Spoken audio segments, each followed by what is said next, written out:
It's KBKW's Coffee Talk on FM 94.7 and AM 1450. And time now for the Insider Report with Everett Hughes. Good morning, Everett. Good morning, sir. How you doing? I'm doing pretty good. And happy Columbus Day week. Oh, yes, that's right, Columbus Day. Yes. Not that any of us noticed 2 days ago, but because we were all working. Well, you know what I noticed? Maybe it's ironic, but for some reason I keep feeling like the world is flat. Everywhere I look, I don't see it getting round. That's because everybody's starting to talk about a flat tax again. Oh, I see. Maybe that's the deal. Well, now what are we going to talk about? We're in part 3 of your series. Hey, we are in part 3. How'd you know? I guessed. Well, you guessed right. I pay attention. You pay attention to the Insider Report because we're talking about the things that are permanent. And there's some things that have been continued through the end of 13.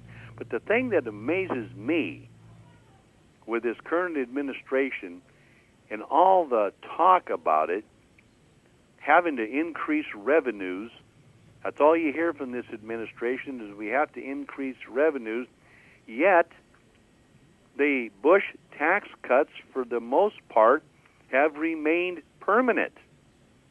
Pretty amazing. You didn't expect that, I take it. We don't know what to expect out here in practitioner land. Oh, I gotcha. We don't know what to expect, but we hear all the rhetoric, and all the rhetoric belies the reality of the situation.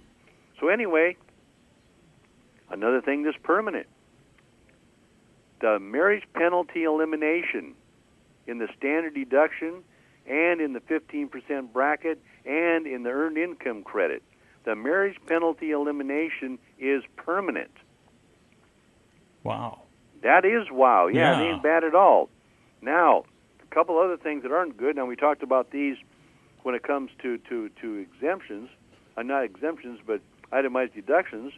Those permanent exchanges aren't good for the people making over $250 and $300 married filing joint. Those are permanent. But now, the personal exemption phase out, starting at $250,000 single and $300,000 married filing joint. And that in itself is a marriage penalty. I mean, if it's $250 single, it ought to be $500,000 married filing joint. But anyway, those personal exemption phase-outs are permanent. But here's one that's really good. Okay. Now, we're going to have to do a whole seminar on this for you to understand it, so you'll probably want to call. The portability election for estate spousal decedents requires estate tax return, but that's permanent. Now, what that means is the portability election. Now, somebody passes away, and you can make their estate tax deduction portable, so you can assign it to the spouse, but you have to file the estate tax return, even if it's not required. But you can assign it to the spouse, and the best way I can explain it being a good deal is, the estate tax exclusion, as we talked about before, is $5.1 million, $1.2 million. But now maybe this estate and he dies, and there's nowhere near that much money. You're going to want to file that estate tax portability election anyway, because now the surviving spouse's estate tax exclusion is now $10.24 million. Well, so what?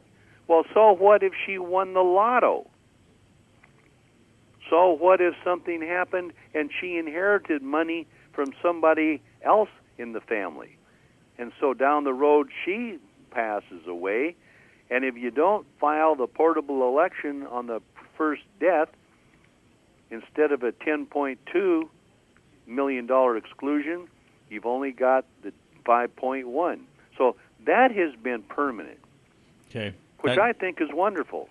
Well, yeah, especially if you're dealing with that much money. I mean, that's a lot of money, and you don't want to lose half of it. So. Yeah, but see, what I'm saying, Doug, is you need to make that call about this, even if it's not that much money. Gotcha. Because you have to file the portable election on the death of the first person. And you got to call 533-4131 to talk to Everett Hughes, and also check out the website. That's right, which means we're out of time.